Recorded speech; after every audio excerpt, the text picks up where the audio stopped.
But if we could see beyond visible light just a little bit, and some people can, you would see overshadowing these people anything but a human entity.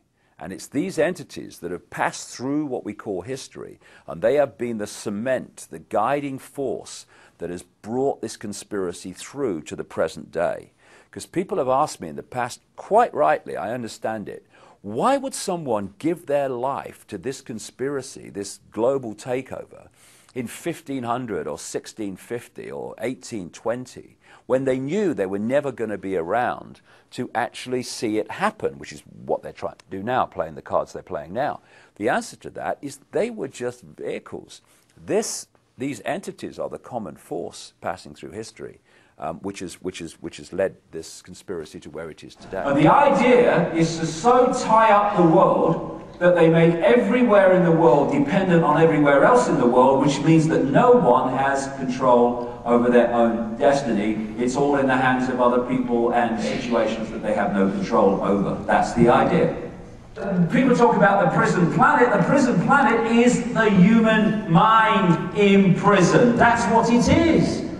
But if you keep going, because you want to know the origin of this, then you go out of this reality called visible light. You go out of this into other levels of reality. If you go to a stage hypnotist show, what do you see? You see stooges on the stage, and then you see the hypnotist, and he goes along and he uses his techniques to implant a belief in reality into the stooges. He might tell them there's an elephant in the audience. He might tell them that the woman next to the person is naked. And when you start to understand how we create reality and decode reality, you can see how simple this is. The brain is decoding reality like a computer decodes information and puts it on the screen. However, if you program the computer to read the information in a certain way, then it will.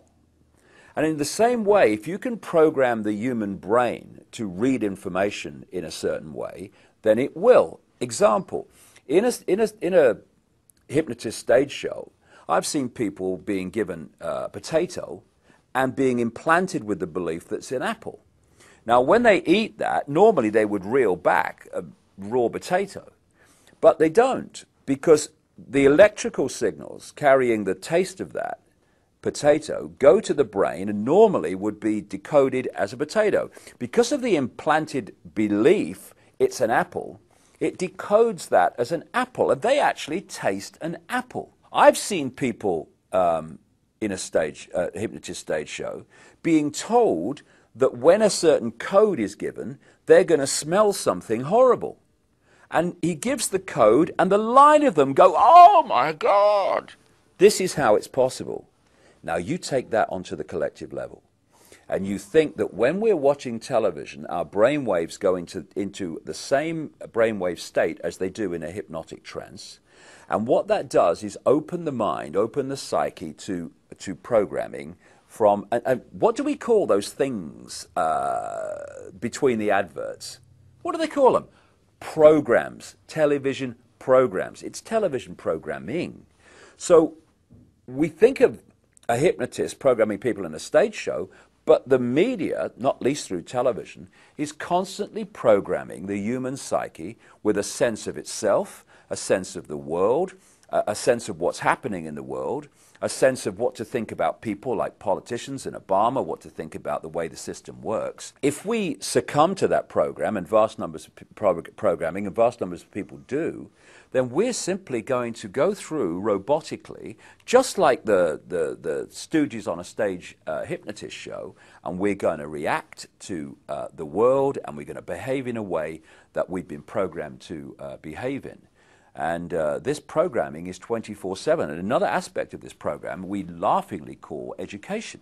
If you were sitting around a table, I don't know, a century or so ago, and you said, right, okay, we want to turn out children as the adults we want them to be, So they're easily controllable, they're easily manipulatable, and they'll see the world and themselves the way we want them to see it. Now, any ideas around the table how we could do this? Someone might say, well, I'm not sure they'll have this, but I tell you what would be perfect. We take the children from their parents at a very, very early age, and throughout their formative years, up through school and college and university, we have control of what goes into their heads, into their minds, like at least 5 days a week, most days of the year. That would be perfect, because we turn out almost everyone to see the world the way we want them to see it. Well, that's exactly what they've done. And now we're having Obama talking about having American children at school for longer and all the rest of it. And it's all part of the process of, A, giving the children more time under the state's control and influence than the parents, and also having more time to program the young people to see the world and become the adults that they want them to be. There's one area that's very important to understand in how people apparently come out of nowhere to positions of power and influence, like they say, or lots of people believe, that Obama came out of nowhere. He was prepared for a very long time to do what he's doing now. These people do not do ad lib. They don't do make it up as you go along. It's all projected a long way forward. And it's also extraordinary the number of people, even in the apparently lower positions of power and influence within the church, within entertainment, etc., who turn up as expressions of this bloodline elite.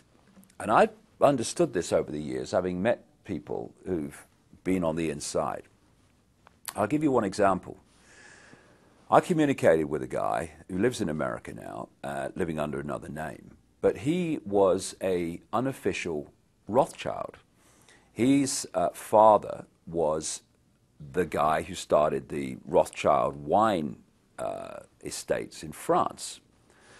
And he told me how the Rothschilds and these bloodline families not only interbreed with many different women to produce the bloodline, but they actually have sperm banks, because the sperm bank holds the genetic code that they operate on.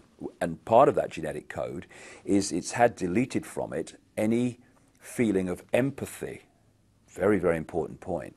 These people do not have the ability to empathize with the consequences for others of their actions. So 3,000 dead on 9/11, well, there's no emotional consequence at all, because that ability to empathize, which is a fail-safe mechanism of human behavior, has been deleted from the genetic structure purposely.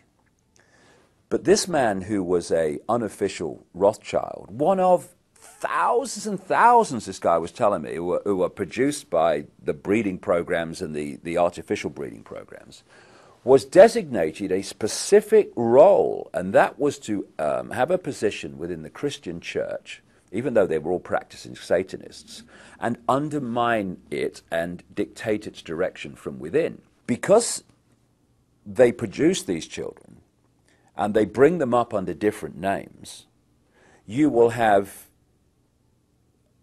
not have a situation where every president's a Rockefeller, where every prime minister is a Rothschild. You get the picture. Because they come through different names. They're called Clinton, they're called Bush, they're called Obama, etc. But forget the name, the genetic structure, the bloodline is the same. And this bloodline filters down, not just at from the high positions, but right out into mainstream society. Why do some artists who have a certain amount of talent, some not very much, why do they get picked up by the corporations to become these big influencers of young people and other people through the entertainment and the music industry, and others with incredible talent never get off the ground?